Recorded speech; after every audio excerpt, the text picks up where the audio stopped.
Hello friends, welcome back to our YouTube channel GK with me. तो आज के इस वीडियो में हम पढ़ना शुरू करेंगे सोशल साइंस का नेक्स्ट टॉपिक। आपको पता है मैंने मॉडर्न हिस्ट्री की क्लासेस स्टार्ट की हैं। इससे पहले हम 3 to 4 क्लासेस जो हैं मॉडर्न हिस्ट्री की पढ़ चुके हैं।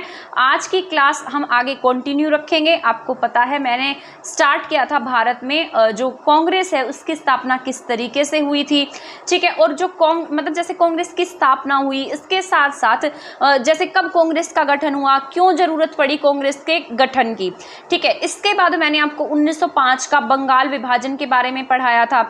उसके बाद मैंने आपको 1906 में मुस्लिम लीग के गठन के बारे में भी पढ़ाया। 1907 में मैंने आपको बताया था कि कैसे कांग्रेस में फूट पड़ गई, जैसे गरम दल हैं, नरम दल हैं, ये दोनों कैसे एक दूसरे से अलग हो गई। इसके बाद 1911 में मैंने आपको पढ़ाया था जो हमारी राजधानी है वो दिल्ली से कहाँ पर स्थानांतरित कर दी गई, सॉरी कलकत्ता से दिल्ली में स्थानांतरित कर दी गई। यहाँ तक का टॉपिक हम पढ़ चुके थे इससे पहले वाली क्लास में। आज की क्लास ज़्यादा लेंथी नहीं रहेगी, 2 से 3 टॉपिक जो है वो मैं इसमें आपको क्लियर करने वाली हूँ। इसके बाद हम गांधी युग के बारे में पढ़ेंगे, क्योंकि इसमें मैंने थोड़ा इसीलिए लिया है क्योंकि इसको यहाँ पर ख़त्म करने के बाद 1915 से स्टार्ट करेंगे, जब आपके भारत में जो गांधी जी हैं वो साउथ अफ्रीका से वापस आ गए थे। उसके बाद सारा गांधी युग से स्टार्ट हो जाएगा। फिर जैसे वो आंदोलन करेंगे, आज़ादी के लिए जो आंदोलन होंगे वो सारा स्टार्ट रहेगा, ठीक है। तो वो भी हमारा ज़्यादा क्लासेस उसमें नहीं रहने वाली हैं। मॉडर्न हिस्ट्री जो है ना वो आपकी बहुत ज़्यादा लेंथी पोर्शन नहीं है। तो मतलब इसके बाद फिर मैं आपको पढ़ाऊंगी जो आपका एंशिएंट इंडिया है उसके बारे में, जैसे बौद्ध धर्म है, जैन धर्म है, गुप्त पीरियड है, इसके साथ साथ मौर्य पीरियड था। तो ये सारा पढ़ लेंगे, उसमें भी आपका मोस्ट ऑफ पार्ट कवर हो जाएगा।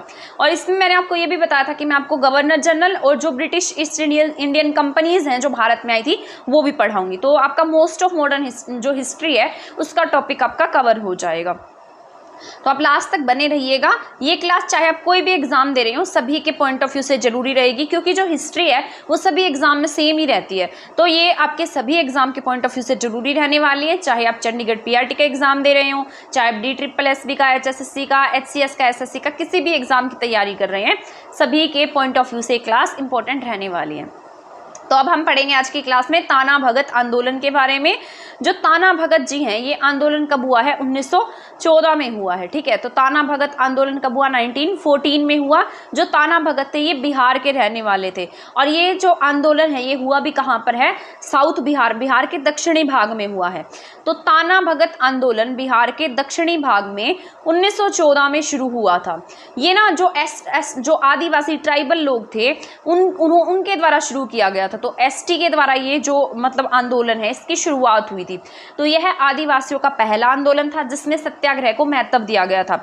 इसमें जो अंग्रेज थे ना वो क्या कर रहे थे, जैसे जंगलों में जाते, उनको ना उनके स्थान से विस्थापित करने की कोशिश कर रहे, जंगलों को काटते जा रहे थे। तो जो आदिवासी थे उन्होंने क्या कर दिया, आंदोलन कर दिया। अब जो भी ब्रिटिशर्स गए वहां पर उन्हें मार दिया, और मारने के बाद में इसे किसका नाम दिया गया, ऐसा कहा गया कि इसमें किसको महत्व दिया गया है, सत्याग्रह को दिया गया, सत्याग्रह को महत्व दिया गया है। तो आपसे पूछा जाए आदिवासियों का पहला आंदोलन कौन सा था, तो आप क्या कहेंगे, ताना भगत आंदोलन, ठीक है। तो ताना भगत आंदोलन जो है वो जो आपके आदिवासी हैं उनका पहला आंदोलन था। इसमें इन्होंने किसका प्रयोग किया, किसे महत्व दिया है, सत्याग्रह को महत्व दिया है। इसे हम जतरा भगत आंदोलन के नाम से भी जानते हैं, क्योंकि जो इसकी लीडरशिप है वो किसके द्वारा की गई थी, जतरा भगत के द्वारा की गई थी। जो इसका नेतृत्व करता थे वो कौन थे, जतरा भगत थे। तो इस आंदोलन के नेतृत्वकर्ता कौन है, जतरा भगत रहे हैं। ऊंची भू राजस्व दर तथा चौकीदारी कर के विरुद्ध आरंभ हुआ था। यहाँ पर जो जिस लैंड एरिया पर ये रह रहे थे उनसे कर भी वसूलने लगे थे, टैक्स लेने लगे थे, और चौकीदारी कर के विरुद्ध ये स्टार्ट किया गया था, ठीक है। और इनकी जो भूमि थी वहां पर जो फसलें ये उगाते थे, एक तरीके से जहां पर ये रह रहे थे उन जंगलों को भी इन्होंने साफ कर दिया था। तो इसके विरुद्ध इन्होंने क्या स्टार्ट कर दिया, ये ताना भगत आंदोलन शुरू हुआ था। इसके बाद 1914 में ही एक और आंदोलन हुआ जिसे नाम दिया गया कामागाटा मारू विवाद, ठीक है। इसे हम कामागाटा मारू विवाद के नाम से जानते हैं। ये हमारे इंडिया में ये प्लेस नहीं है, कनाडा का प्लेस था। ये भी 1914 में ही शुरू हुआ है। तो ये याद रखना है कब हुआ है, 1914 में ही ये स्टार्ट हुआ है।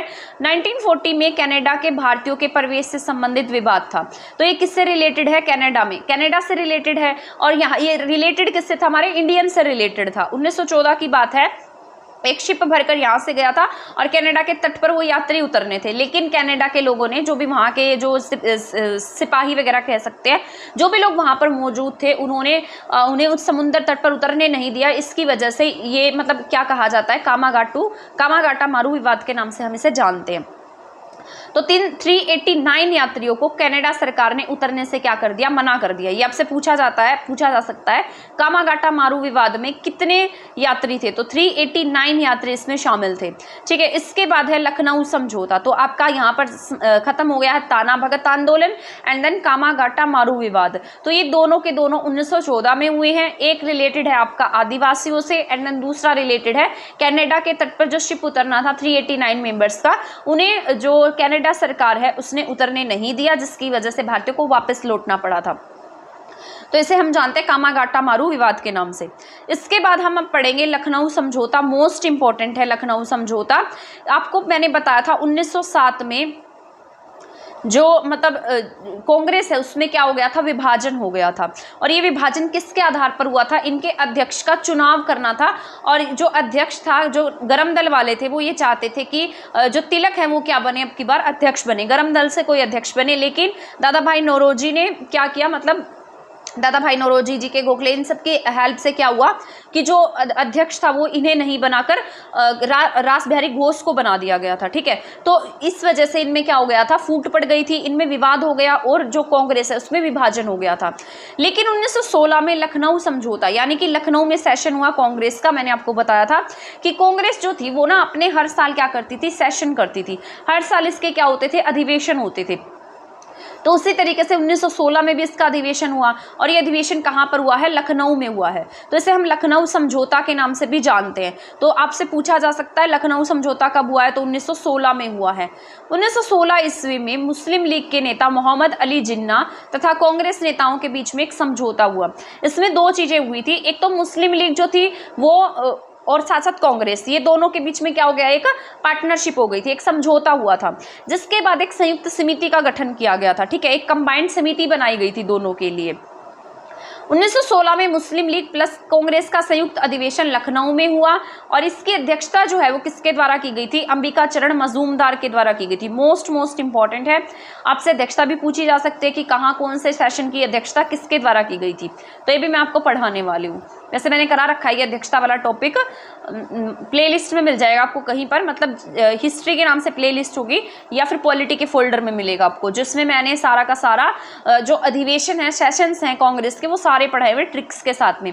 मैं सोशल साइंस वाली जो मतलब हमारी जो प्लेलिस्ट है ना उसमें ऐड कर दूंगी। अगर किसी का मन करे सेशंस देखने का तो देख सकता है, ट्रिक्स के साथ याद कराया हुआ मैंने उसमें। तो 1916 में मुस्लिम लीग में कांग्रेस का संयुक्त अधिवेशन कहाँ होता है, लखनऊ में होता है। इसकी अध्यक्षता किसके द्वारा की जाती है, अंबिका चरण मजूमदार जी क्या करते हैं, इसकी अध्यक्षता करते हैं।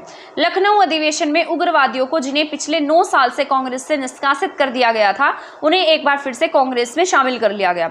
ये यहाँ मैंने आपको बताया था 1907 में इन्हें क्या कर दिया गया, यहाँ से कांग्रेस से ये क्या हो गए थे, बाहर हो गए थे।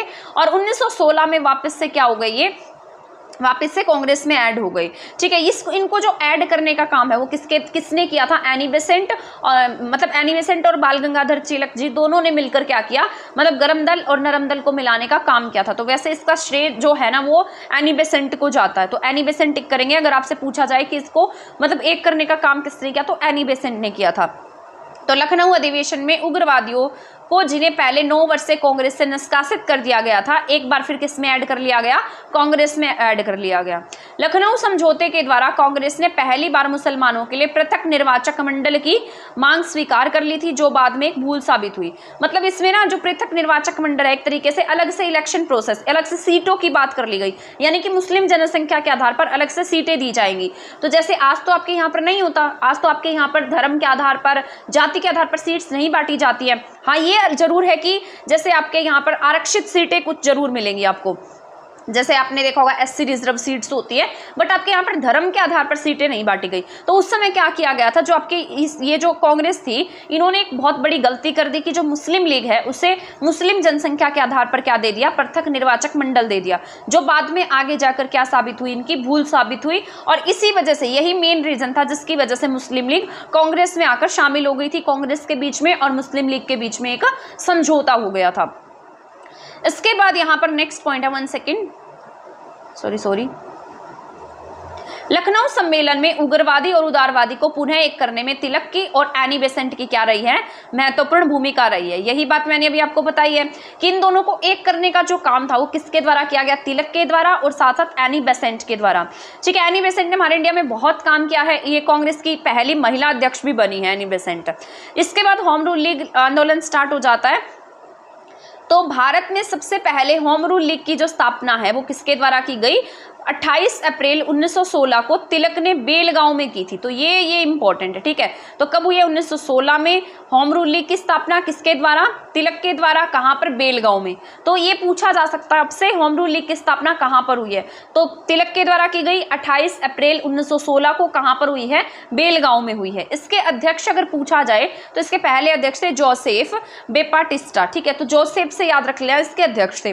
वैसे आपसे पूछा जाएगा कि इसकी स्थापना की किसने है और कहां पर हुई है, तो ये बेलगांव में तिलक के द्वारा इसकी स्थापना की गई थी अप्रैल 1916 में। ठीक है, तो तिलक ने और एनी दोनों ने काम किया था इसका। लेकिन पहले जो स्थापना है, पहली शाखा जो है वो तिलक के द्वारा खोल दी गई थी बेलगांव में। इसके बाद सितंबर अप्रैल के बाद मतलब जैसे अलग यहाँ पर कुछ टाइम पीरियड के बाद में सितंबर 1916 में एनी बेसेंट ने Akhil Bharatiya home rule league का गठन मद्रास में किया। तो तिलक ने कहाँ पर किया है, बेलगांव में, लेकिन एनी बेसेंट ने इसका काम कहाँ किया, मद्रास में। मतलब साउथ इंडिया की तरफ ज्यादा एक्टिव थे ये, और मतलब एनी बेसेंट ने साउथ इंडिया की तरफ में ज्यादा काम किया है। तो सितंबर 1916 में एनी बेसेंट ने Akhil Bharatiya home rule league का गठन कहां पर किया, मद्रास में किया। जॉर्ज अरुडेल होम रूल लीग के क्या थे, सचिव थे। ठीक है, तो यहां पर सचिव कौन बनेंगे, जॉर्ज अरुडेल बनेंगे, और ऊपर जोसेफ थे, जोसेफ इसके अध्यक्ष थे। इसके बाद में एनी बेसेंट ने कॉमनवेल्थ, हाँ इनके जो न्यूज़पेपर है ना ये भी पूछे जाते हैं। तो एनी बेसेंट ने कॉमनवेल्थ और न्यू इंडिया समाचार पत्र के माध्यम से होम रूल लीग के विचारों का प्रसार किया। तो यहाँ पर क्या आएगा, एनी बेसेंट ने क्या किया है, कॉमनवेल्थ न्यूज़पेपर निकाला है and then New India newspaper निकाला है। ठीक है, तो इसके माध्यम से होम रूल लीग के विचारों का क्या किया, प्रसार किया। तो एनी ने कॉमनवेल्थ एंड न्यू इंडिया दो पत्रिकाएं निकाली, और ये किसके द्वारा निकाली गई है, एनी बेसेंट के द्वारा। इंग्लिश की पत्रिकाएं थी, ये इंग्लिश में ही लिखती थी। तो ना इनकी न्यूज़पेपर भी पूछे जा सकते हैं, कई बार न्यूज़पेपर भी आ जाते हैं। अब यहाँ पर लीग जो होम रूल लीग है, इसकी सबसे अधिक शाखाएं कहाँ पर थी, मद्रास में थी। लेकिन एक्टिव जो अगर आपसे पूछा जाए सबसे ज्यादा जो एक्टिव शाखा थी वो तिलक वाली थी, जो तिलक ने स्थापित की थी। ठीक है, सक्रिय जो है वो बम्बई, यूपी, इन साइड के एरिया में थी। लेकिन सबसे ज्यादा शाखाओं की बात की जाए, ब्रांचेस की बात की जाए, तो वो मद्रास में थी। लेकिन लीग की सक्रियता भी मैंने आपको बताया, एक्टिवनेस सबसे ज्यादा कहां पर थी, बंबई में, यूपी के कुछ हिस्सों में, गुजरात के ग्रामीण क्षेत्रों में थी। ठीक है, इसके साथ साथ जो होम रूल लीग था उसमें ना कुछ सदस्यों की आने की मनाही थी, जिसमें जी.के. गोखले जो है इनकी एक सोसाइटी बनाई, इन्होंने एक सोसाइटी बनाई थी जिसका नाम था सर्वेंट्स ऑफ इंडिया सोसाइटी। इसके जो मेंबर्स थे उनकी ना जो मतलब होम रूल लीग है उसमें आने के लिए एंट्री क्या थी, बैन थी। इसमें कहा गया था कि ये होम रूल लीग में पार्टिसिपेट नहीं कर सकते, इसके सदस्य नहीं बन सकते। जो जी.के. गोखले की सर्वेंट्स ऑफ इंडिया सोसाइटी के सदस्य होंगे वो होम रूल लीग के सदस्य नहीं होंगे। तो ये आपका होम रूल लीग से रिलेटेड था। एक बार बस मैं आपको फिर से रिवाइज करा देती हूँ जो आज हमने पढ़ा है। ठीक है, तो अभी मैंने आपको बताया था ज़्यादा लेंथी क्लास नहीं रहेगी, क्योंकि इसके बाद ना मैं गांधी युग स्टार्ट करने वाली थी। तो मैंने सोचा इसमें अगर पढ़ाऊंगी तो फिर आधा इसमें आधा उसमें हो जाएगा। तो इसके बाद कल से गांधी युग की शुरुआत हो जाएगी। तो सबसे पहले मैंने आपको ताना भगत आंदोलन के बारे में पढ़ाया है। ताना भगत आंदोलन 1914 में हुआ है। ठीक है, 1914 में ताना भगत, और ये कहाँ पर, बिहार के दक्षिणी भाग में आदिवासियों का पहला आंदोलन था। ठीक है, ये याद रख लेना है। जतरा भगत इसके नेतृत्व करता थे। इसके बाद 1914 में ही आपके कामागाटा मारू विवाद हुआ कनाडा के तट पर। 389 सदस्य थे उसमें, जिसको कनाडा सरकार ने क्या कर दिया कि आप क्या नहीं कर सकते हैं, इस समुद्र तट पर किनारे पर नहीं उतर सकते, कनाडा में आप शरण नहीं ले सकते हैं। तो दो विवाद हुए हैं 1914 में। इसके बाद 1916 की बात कर लेते हैं, तो वहां पर लखनऊ समझौता होता है, और लखनऊ समझौता में क्या बहुत सारे निर्णय लिए जाते हैं। इसमें कांग्रेस एक हो जाती है, गरम दल नरम दल सभी आकर मिल जाते हैं। लेकिन इसमें एक सबसे बड़ी बात ये होती है, इसमें मुस्लिम लीग के मोहम्मद अली जिन्ना जो हैं उनके बीच में और कांग्रेस के बीच में एक एग्रीमेंट हो जाता है, और वो एग्रीमेंट किसको लेकर होता है, पृथक निर्वाचक मंडल को लेकर होता है, यानी इलेक्शन प्रोसेस को लेकर होता है। और यही कांग्रेस की आगे जाकर सबसे बड़ी भूल साबित होती है। ठीक है, तो ये था लखनऊ समझौता। इसको मिलाने का सबसे ज्यादा श्रेय किसे जाता है, एनी बेसेंट को, एंड देन साथ साथ तिलक को। इसके बाद हमने यहाँ पर मैंने आपको पढ़ाया था इसमें जो अध्यक्ष रहे थे वो अंबिका चरण मजूमदार थे, तो ये अध्यक्ष भी आपको याद रख लेने हैं। इसके बाद मैंने आपको बताया है होम रूल लीग आंदोलन के बारे में। होम रूल लीग आंदोलन में आपको मैंने अभी बताया कि भारत में सबसे पहले जो स्थापना थी होम रूल लीग की वो बेलगांव में की गई 1916 में, अप्रैल 1916 में तिलक के द्वारा बेलगांव में की गई। इसके जो अध्यक्ष थे वो जोसेफ थे। एंड देन मैंने बताया कि सितंबर 1916 में एनी बेसेंट ने इसकी शाखा मद्रास में खोली। लेकिन अगर सबसे एक्टिव शाखाओं की बात की जाए तो यूपी, बिहार, गुजरात इन एरिया में ज्यादा एक्टिव थी। लेकिन अगर सबसे ज्यादा ब्रांचेस की बात की जाए तो इसकी ज्यादा ब्रांचेस मद्रास में थी। इन्होंने ना जो एनी थी उन्होंने 2 न्यूज़पेपर लिखे थे, एक पत्रिकाएं लिखी थी, एक कॉमनवेल और एक न्यू इंडिया, दोनों इंग्लिश लैंग्वेज में था। लीग की सबसे अधिक शाखाएं मद्रास में थी और एक्टिव ज्यादा बम्बई, यूपी के हिस्से और गुजरात के ग्रामीण इलाकों में था। एंड जीके गोखले की जो सोसाइटी थी, सर्वेंट ऑफ इंडिया सोसाइटी, उसके सदस्य होम रूल लीग का पार्ट नहीं बन सकते थे, होम रूल लीग में पार्टिसिपेट वो नहीं कर सकते थे। तो आई होप यहाँ तक के पॉइंट आपको समझ में आ गए होंगे जो मैंने आज आपको पढ़ाए हैं। तो अब मिलेंगे नेक्स्ट क्लास में मैं उसमें आपको गांधी युग के बारे में पढ़ाऊंगी, ठीक है। 1915 से हम स्टार्ट करेंगे और इसके बाद जैसे 1947 में हमारा देश आज़ाद होता है उस तक पढ़ेंगे। उसके बाद में आपको सारे के सारे गवर्नर जनरल पढ़ाने वाली हूँ, एंड ब्रिटिश कंपनीज का हमारे इंडिया में आगमन कैसे हुआ वो सब पढ़ाने वाली हूँ। तब तक आप हमारे चैनल के साथ बने रहिएगा। अगर आपने चैनल सब्सक्राइब नहीं किया तो आप इसे सब्सक्राइब कर दीजिएगा, वीडियो को शेयर नहीं किया है तो प्लीज़ शेयर कर दीजिएगा। थैंक यू, धन्यवाद।